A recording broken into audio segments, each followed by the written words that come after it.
case here, Norman Garras, is an academic who felt so moved by anger at what was happening and the dominance of the wrong sorts of voices in the public conversation that he used his own blog as a way of attempting to show that there were opinions out there on the left which were completely contrary and true to the proper liberal secular traditions of the left. And what's striking as well is that support for the Euston Manifesto developed in what was called the blogosphere. And through the creation of new media and new media activity, we actually saw that the view that we get through the mainstream broadcast media, Channel 4 News, Today and Newsnight, not only didn't represent mainstream British opinion, it didn't even represent mainstream moderate left-wing British opinion. One of the things that the Euston Manifesto has also been very useful in doing is helping to provide a platform for those members of the British Labour Party who wanted to take on, in some cases, some of their own members, in making the case for liberal values against Islamism, and in some cases for liberal intervention. And it's striking that Labour MPs as various as Gisela Stewart, Greg Pope and John Mann have all signed the Euston Manifesto. I suspect that many more Labour MPs would be signatories if some of them weren't actually currently government ministers. But who knows, maybe in June or July, there may be some individuals who may be free enough to sign the Euston Manifesto. Talking of June or July, however, one of the things that I do want to acknowledge is that in the past month or so, Gordon Brown, as Chancellor of the Exchequer, has been spreading his wings as a political figure and attempting to outline his vision for the sort of Britain that he wants to lead beyond the rather dry technical economic vision that he's outlined so far. And one of the things that he's talked about is the importance of doing battle culturally and intellectually with Islamism, with that ideology. And he's prayed in aid the example of the reaction of intellectuals to communism during the Cold War. And I think that in terms of his analysis, he's absolutely right. But one of the things that I would point out to Gordon is that, in a way, this cultural battle is already being joined by people like Amos, McEwen and Rushdie, Lloyd, Aronovich and Cohen. And the argument that I would put to the government and to other politicians is, why is it that these voices, distinguished and impeccably on the left, are still seen as the marginal voices?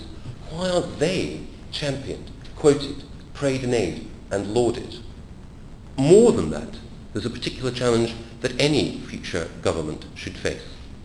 I've talked about an anti-Islamist intelligentsia in Britain and in the United States, but the most important place where there's an anti-Islamist intelligentsia is in the Middle East and the broader Islamic world as well.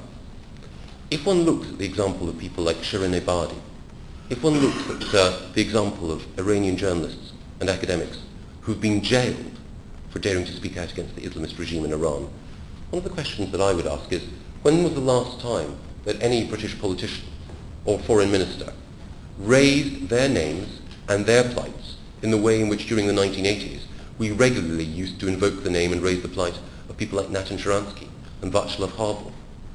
Why is it that no British minister has done anything like what Malcolm Rivkins did in the 1980s, when he deliberately asked to see the grave of Father Jerzy Popescu and laid a wreath on that grave, and in so doing morally shamed the communist government of Poland for its actions?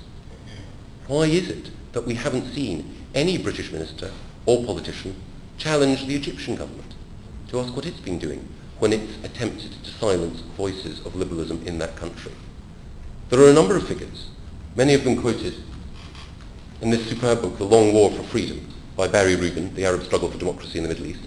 There are many figures, Suleiman al-Hassan, Mansour al-Noghidan, and of course people who we know perhaps better, Fuad Ajami, Canon Mikia, whose names should be regularly invoked by our politicians and whose brave struggle against Islamism should be our struggle as well.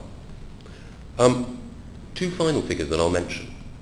I can't imagine that there's anyone in this room, though with Douglas Murray in this room I may be wrong, who's heard of Shakar al-Nabulsi and Al-Afif al-Akhdar. These are two Arab figures who were responsible in 2004 for issuing a manifesto on a website, Middle East Transparent, in which they denounced the actions of terrorists in the name of Islam and called for a fatwa to be placed on all those clerics who attempted to justify terrorist violence with reference to Islamic texts. Their open manifesto attracted the signature of 300 writers and intellectuals and politicians across the Arab world and the Arab and Islamic diaspora.